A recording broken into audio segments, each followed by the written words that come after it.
কেমন আছো তোমরা? আশা করি সবাই ভালো আছো, নিরাপদে আছো। আজকের সেশনে সবাইকে স্বাগত।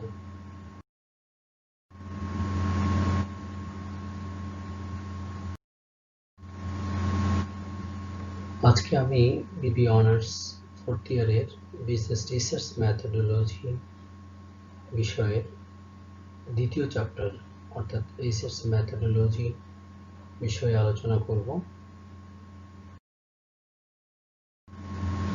আজকের পাঠ শেষে প্রিয় শিক্ষার্থীবৃন্দ, তোমরা যে বিষয়গুলো জানতে পারবে বা ব্যাখ্যা করতে পারবে: এক, থিওরি ভার্সেস হাইপোথেসিস; দুই, difference between applied and fundamental research;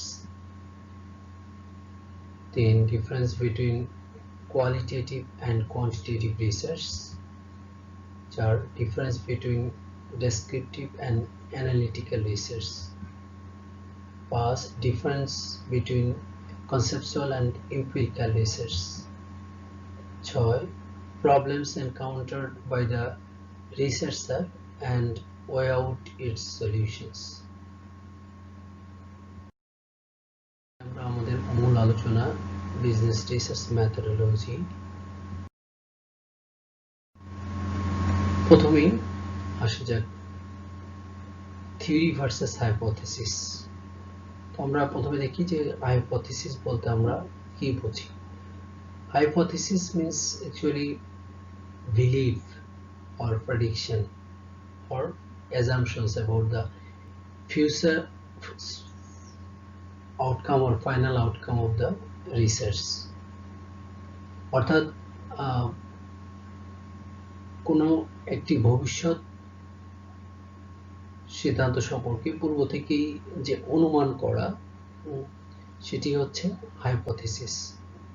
সেই হাইপোথেসিস কিন্তু এটা যে অনুমানটা করা হবে সেটা ঘটতেও পারে বা নাও ঘটতে পারে। এই জন্য এটা কোনো কংক্রিট কোনো ডিসিশন না।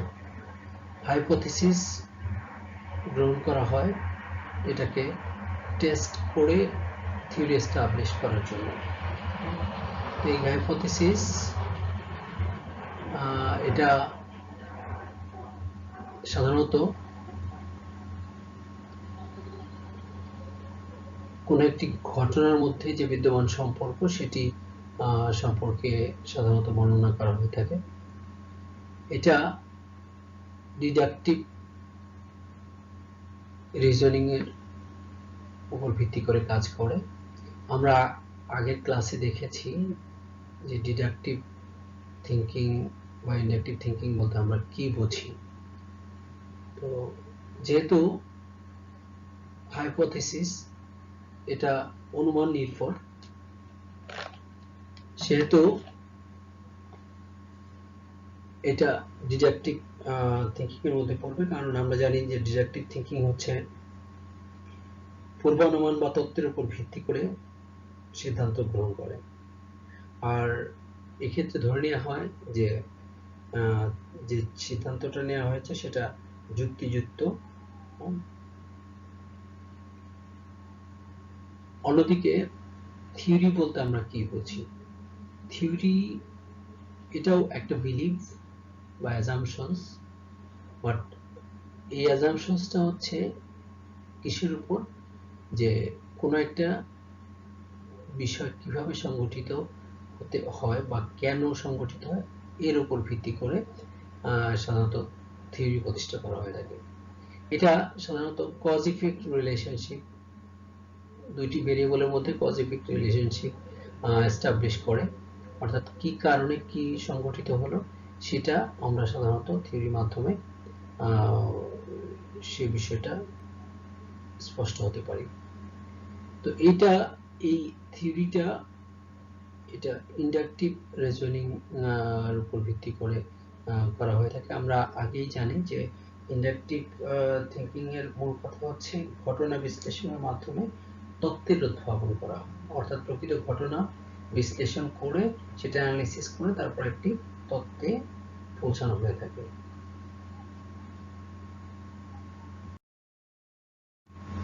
আমরা এই চিত্রে দেখতে পাচ্ছি যে hypothesis leads to theories and theories leads to loss.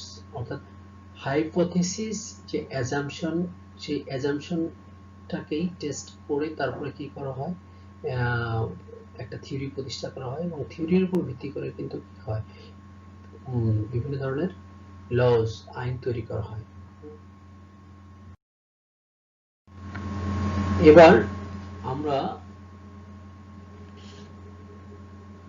দেখব যে difference between applied and fundamental research, অর্থাৎ অ্যাপ্লাইড এবং ফান্ডামেন্টাল রিসার্চের মধ্যে বেসিক পার্থক্যটা কি। আসলে অ্যাপ্লাইড রিসার্চ একটি নির্দিষ্ট উদ্দেশ্যকে সফল করার জন্য করা হয়ে থাকে। এটি সাধারণত একটা প্রতিষ্ঠান তার প্রয়োজন অনুযায়ী এক এক ধরনের রিসার্চ ওয়ার্ক করে থাকে, কিন্তু অন্যদিকে ফান্ডামেন্টাল রিসার্চ এটা একটি বিশেষ উদ্দেশ্যকে অর্জনের জন্য করা হয়ে থাকে। এটা সাধারণত কোনো বিশেষ প্রতিষ্ঠানের জন্য না, ইন জেনারেল সকল মানুষের উপকার অর্থে এই ধরনের রিসার্চ করা হয়ে থাকে। অ্যাকচুয়ালি অ্যাপ্লাইড রিসার্চ এটা সাধারণত বাস্তব কোনো সমস্যা সমাধানের লক্ষ্যে পরিচালনা করা হয়ে থাকে। অন্যদিকে ফান্ডামেন্টাল রিসার্চ এটা সাধারণত জ্ঞান সৃষ্টির লক্ষ্যে এই ধরনের রিসার্চ করা হয়ে থাকে। নতুন কোনো জিনিস সৃষ্টি বা উদ্ভাবনের জন্য সাধারণত ফান্ডামেন্টাল রিসার্চ করা হয়ে থাকে।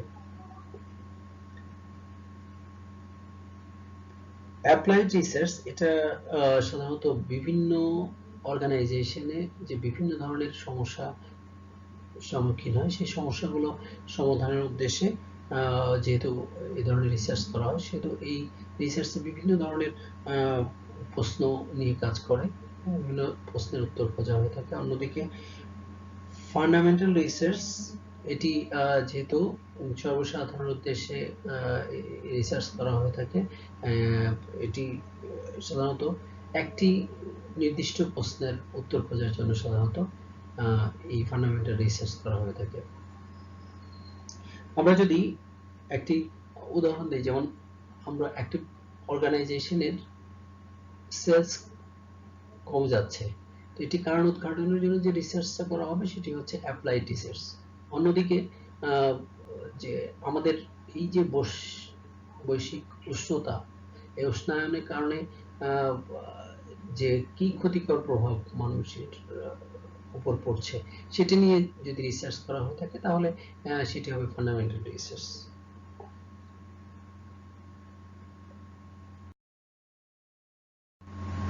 এবার আমরা আসবো difference between qualitative and quantitative research. তো কোয়ালিটেটিভ রিসার্চ বলতে আমরা কি বুঝি? আমরা আগেই দেখেছি যে রিসার্চ ওয়ার্ক এটা গুণবাচক বিষয় নিয়ে কাজ করে, সেই রিসার্চকে সাধারণত কোয়ালিটেটিভ রিসার্চ বলা হয়ে থাকে। অন্যদিকে যে রিসার্চের ফলাফল এটাকে আমরা সংখ্যায় প্রকাশ করতে পারি, সেই রিসার্চকে আমরা কোয়ান্টিটেটিভ রিসার্চ বলে থাকি। সাধারণত গুণবাচক রিসার্চের ক্ষেত্রে যেহেতু এটি প্রতিনিধিত্বমূলক রিসার্চ নয়, কাজেই এক্ষেত্রে সাধারণত ছোট আকারের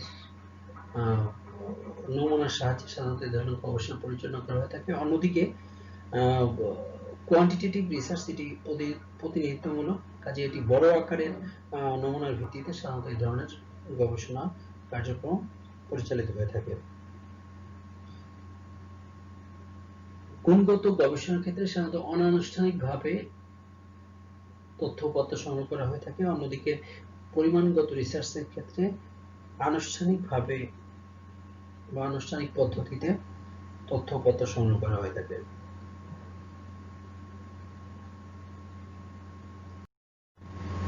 এবার আমরা আসি difference between descriptive and analytical research. আমরা আগেই জেনেছি যে ডেসক্রিপটিভ রিসার্চ হচ্ছে যে কোনো এক্সিস্টিং কোনো বিষয় সম্পর্কে আরো ডিটেইলস তুলে ধরা বা মানুষের গোচরীভূত করা কোনো একটি বিষয় সম্পর্কে তার ইনার দিকগুলো, আউটার দিকগুলো যেগুলো মানুষের কাছে স্পষ্ট নয়, অস্পষ্ট, সেগুলোকে আরো স্পষ্ট করা আর উদ্দেশ্যে সাধারণত ডেসক্রিপটিভ রিসার্চ করা হয়ে থাকে। অন্যদিকে অ্যানালিটিক্যাল রিসার্চ হচ্ছে যে কার্যকারণ বিশ্লেষণ করা হয়, কি কারণে কি ঘটেছে সেটা সাধারণত দেখা হয়ে থাকে।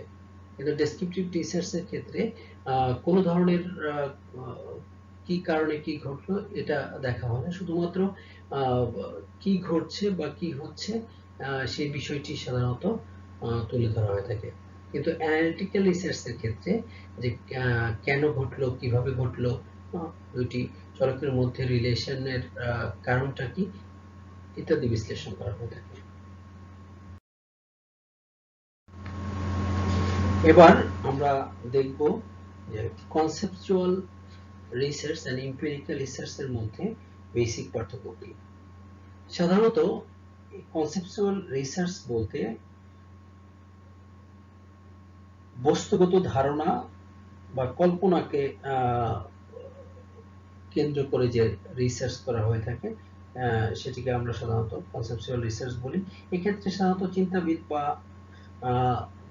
দার্শনিকরা তারা কোনো নতুন চিন্তার উদ্ভাবন, কোনো নতুন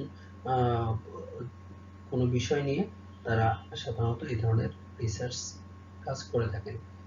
কিন্তু অন্যদিকে যেটা এমপিরিক্যাল রিসার্চ বা প্রায়োগিক গবেষণা, সেটি সাধারণত অভিজ্ঞতা বা পর্যবেক্ষণের উপর নির্ভর করে সাধারণত এই ধরনের রিসার্চ করা হয়ে থাকে। এই ধরনের রিসার্চের ক্ষেত্রে সাধারণত একটি চলকের প্রভাবে অন্য চলকটি কিভাবে প্রভাবিত হচ্ছে সেই বিষয়গুলো এই ক্ষেত্রে তুলে ধরা হয়ে থাকে। আর এক্সপেরিমেন্ট, আমরা এই এমপিরিক্যাল রিসার্চকে আমরা এটাকে এক্সপেরিমেন্টাল রিসার্চ হিসেবে আখ্যায়িত করে থাকি।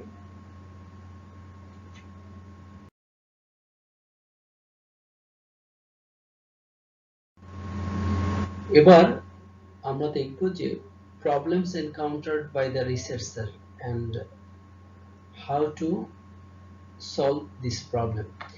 অর্থাৎ একজন রিসার্চার সে তিনি যখন রিসার্চ করেন তখন তিনি কি ধরনের প্রবলেম তিনি ফেস করেন এবং এই প্রবলেমগুলো কিভাবে আমরা সমাধান করতে পারি। তো প্রথমে যে প্রবলেমটি আমরা এখানে দেখব সেটি হচ্ছে ল্যাক অফ সায়েন্টিফিক ট্রেনিং, যেটা মূল সমস্যা আমাদের রিসার্চের ক্ষেত্রে, যে আমরা যখন কোনো রিসার্চ করতে যাই তখন আমাদের প্রায় কোনো ট্রেনিং থাকে না, আমাদের কোনো প্রশিক্ষণ থাকে না, যে কারণে আমরা বুঝতে পারি না যে কোন মেথোডোলজি আমাদের কোথায় ইউজ করতে হবে, অথবা আমরা যে বিষয়টি নিয়ে কাজ করছি এর যে রেজাল্ট সেটা আসলে কতটুকু বাস্তবসম্মত বা এটি দ্বারা আমাদের জনসাধারণের কতটুকু উপকার আসবে। তো আমাদের এই ক্ষেত্রে সমাধানটা কি হবে, যে আমাদের প্রত্যেকটি রিসার্চারকে অর্থাৎ প্রত্যেককে কি করতে হবে, রিসার্চ করার আগে রিসার্চ সম্পর্কে তার মেথোডোলজিক্যাল, তার অ্যানালিসিসের জন্য বা কিভাবে ফাইন্ডিংস বের করতে হবে, কিভাবে অ্যানালিসিস করতে হবে, এই সম্পর্কে তাদেরকে প্রায় ট্রেনিং প্রদান করতে হবে। যদি তাদেরকে সঠিকভাবে ট্রেন আপ করা যায় তাহলে তারা কি করতে পারবে, তাদের সঠিক মেথোডোলজি নির্ধারণ করতে পারবে এবং তারা যে কাজটি করবে সেই কাজটি জনসাধারণের উপকারে আসবে।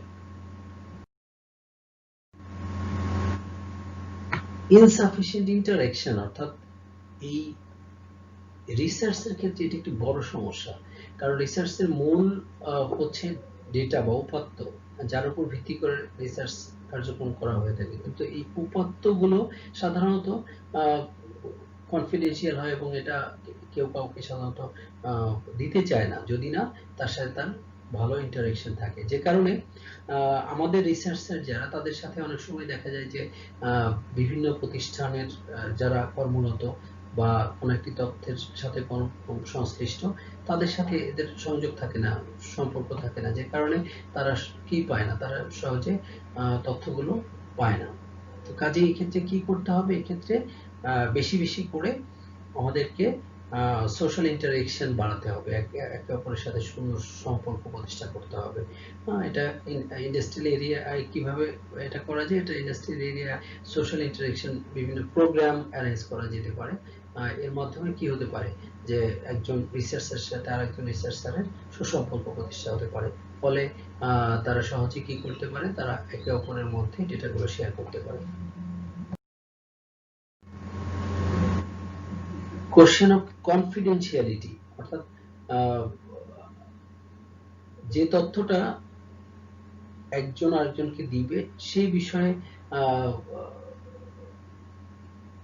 একে অপরকে বিশ্বাস করতে পারে না, অর্থাৎ এটি যে গোপনীয়তা রক্ষা করা হবে সে সম্পর্কে অন্যকে রিলাই করতে কষ্ট হয়। এই জন্য দেখা যায় যে একজন আরেকজনকে সঠিক তথ্যটা দেয় না। তো এই যে সঠিক তথ্য না পাওয়ার কারণে কি হয়, যে রিসার্চ রেজাল্টটা অ্যাকচুয়াল রেজাল্টকে রিফ্লেক্ট করে না। এই জন্য কি করতে হবে, যে এই একজনের তথ্য আরেকজন কি করবে না, অন্যকে ফ্লাশ করবে না, এই মর্মে কনফিডেন্সিয়ালিটি গ্রো করতে হবে একে অপরের মধ্যে। তাহলে কি হবে, তাহলে একজন তার প্রয়োজনীয় ডেটা আরেকজনের কাছ থেকে সংগ্রহ করতে পারবে। ওভারল্যাপিং অফ রিসার্চ স্টাডিজ, আমরা প্রায়ই এই জিনিসটি দেখি যে একই ধরনের কাজ বিভিন্ন ধরনের রিসার্চার করে যাচ্ছে, কিন্তু আসলে রিসার্চের যে আইডিয়া সেটা হচ্ছে যে কোনো নতুন আইডিয়া নিয়ে অথবা একটা এক্সিস্টিং ধারণার মধ্যে নতুনত্ব নিয়ে তারপর কি করতে হবে, ওই বিষয়ের উপর কাজ করতে হবে, তাহলেই কেবল সেটি একটি পারফেক্ট রিসার্চ হবে। কিন্তু অনেক ক্ষেত্রেই দেখা যায় যে একই বিষয় নিয়ে একইভাবে অনেকে কাজ করে যাচ্ছে, ফলে দেখা যাচ্ছে যে তাদের যে আউটকাম, তাদের যে রিসার্চ যে ফলাফল সেটা কিন্তু আসলে ফ্রুটফুল হচ্ছে না।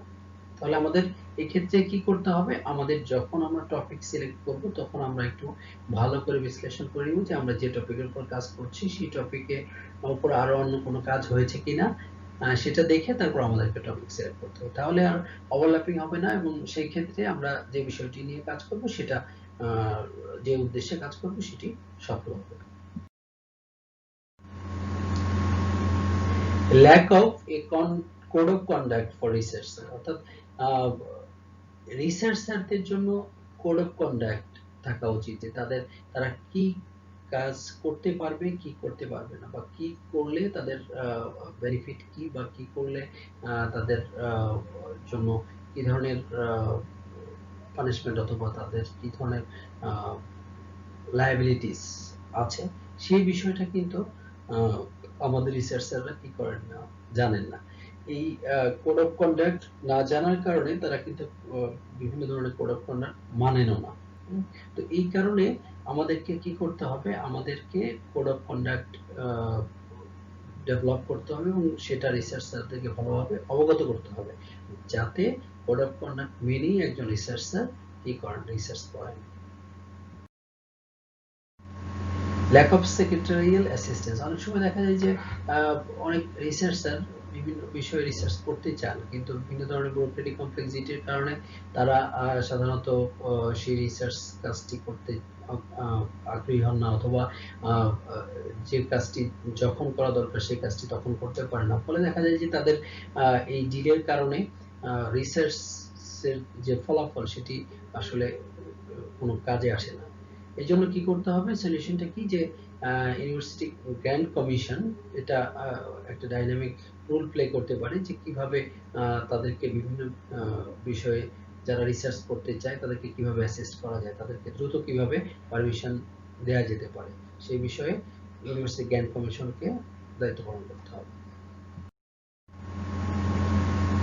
আনটাইমলি অ্যাভেলেবল ডেটা, অর্থাৎ আমরা যে ডেটা সংগ্রহ করব, যার উপর ভিত্তি করে রিসার্চ ওয়ার্ক সম্পাদিত হবে, তো সেই ডেটা কিন্তু অনেক সময় এটা অ্যাভেলেবেল পাওয়া যায় না, আবার যেটাও পাওয়া যায় সেটা দেখা যায় টাইমলি পাওয়া যায় না, ফলে দেখা যায় যে আমাদের যখন দরকার তখন আমরা সাধারণত সঠিক সিদ্ধান্তটা নিতে পারি না।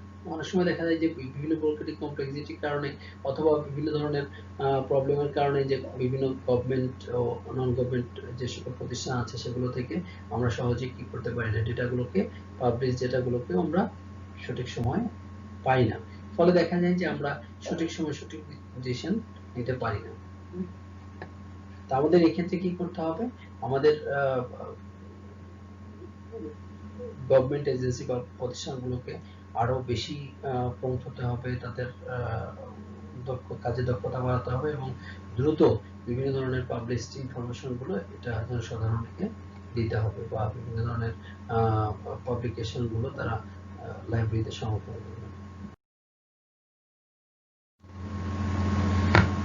এছাড়াও আরো যে বিষয়গুলো ইম্পর্টেন্ট বা যে সমস্যাগুলো একজন রিসার্চার ফেস করে থাকেন, narrow conception of the researcher, অর্থাৎ একজন রিসার্চার যখন কোনো একটি বিষয় সম্পর্কে সে নিজেই সঠিকভাবে অবগত না, তখন সাধারণত সেই রিসার্চটি ভালো কাজ করে না বা সে ভালো রিসার্চ করতে পারে না। কাজেই আমাদের এক্ষেত্রে সলিউশনটা কি হবে, যে রিসার্চারকে বেশি বেশি করে লিটারেসি রিভিউ করতে হবে, বেশি বেশি স্টাডি করতে হবে এবং ওই বিষয়টাকে জ্ঞান অর্জন করতে হবে, তাহলেই কি করতে পারবে, সে ভালো রিসার্চ কন্ডাক্ট করতে পারবে।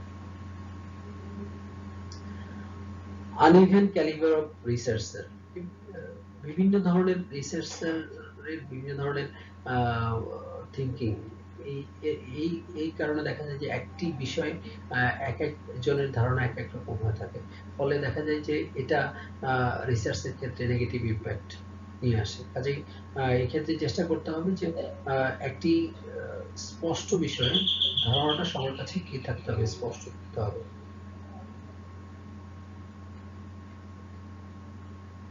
টাইম অ্যান্ড মানি কনস্ট্যান্ট, এটি সব রিসার্চের ক্ষেত্রে আসলে হাইলি ইম্পর্টেন্ট। অনেক সময় দেখা যায় যে আমাদের সময়ের স্বল্পতার কারণে আমরা কি করতে পারি না, ভালোভাবে রিসার্চ করতে পারি না, অনেক সময় অর্থের সংকটের কারণে আমরা সঠিকভাবে রিসার্চ করতে পারছি না।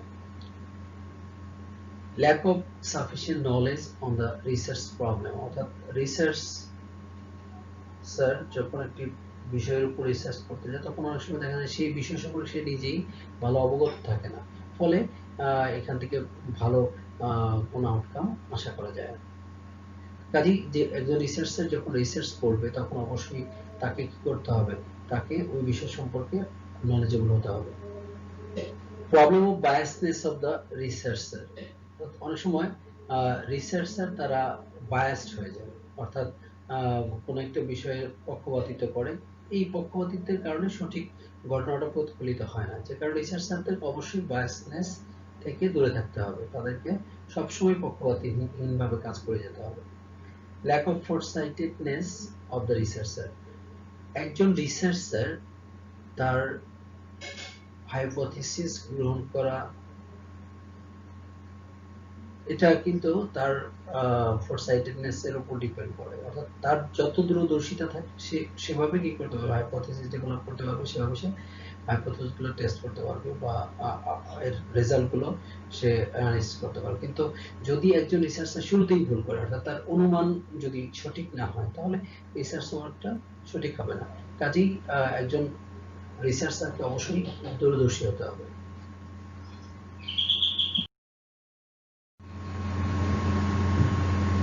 তো তোমাদের আজকে আলোচনা এই পর্যন্ত। তোমাদের কিছু হোমওয়ার্ক থাকবে, এই হোমওয়ার্ক গুলো তোমাদেরকে বাসায় রেডি করতে হবে।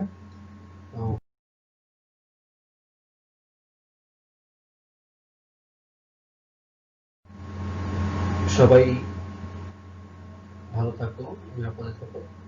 আরেকটি বিষয় তোমাদের আসলে